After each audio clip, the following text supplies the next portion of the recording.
from two guys that do this much QC that are known for their rolling techniques, does white ash matter? This is what I get asked all the time, so I want to know. I feel like it's just it's like a byproduct of something that's good. Essentially, I don't necessarily think that like one's bad, one's good, because it really, at the end of the day, it is subjective, like to the person whoever's smoking it.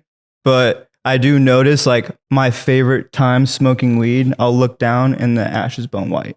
So like, if I can just correlate that to just a pattern, I want to look down and see that every single time I'm smoking, just because I know kind of the entourage in which is like it's coming. Yeah, so it matters. Now, being in all these other states, honestly doesn't matter as much in other states as it does in California, but it matters.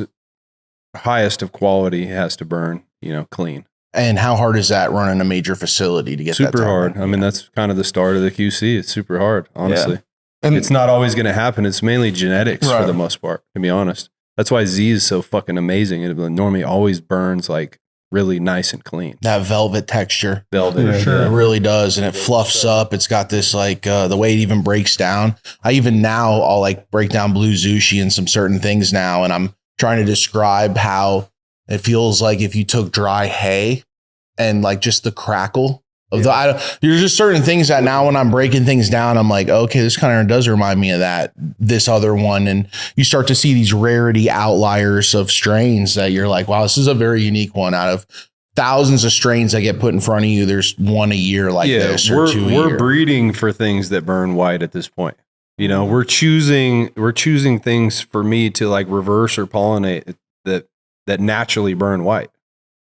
So it's important to us. People for be sure. all worked up in the comments, but no, it's super important to us though. It's embarrassing if we were just like smoking shit all the time and people are posting like black ash fucking joints, But we release a lot of weed and sometimes it'll go in a distro van for X amount of time and maybe the moisture comes out of the stem and it burns darker.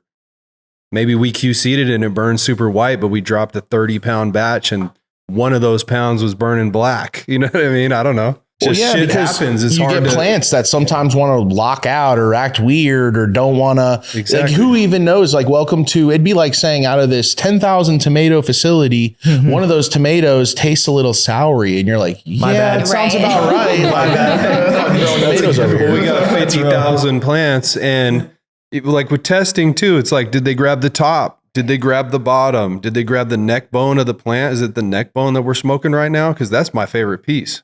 But the top, what everyone chooses, they want that top fresh. That's not my favorite piece. I want the most flavor and the best smoking piece is the neck bone of the plant.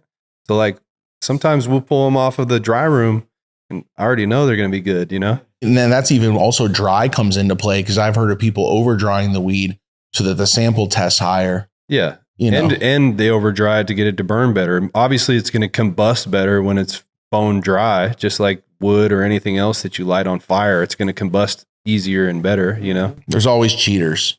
There's cheaters, yeah. People add things to make their weed burn white. That's not what we're looking for. We want naturally burn white and get the full flavor from it, not just like pump it full of shit to make it burn white,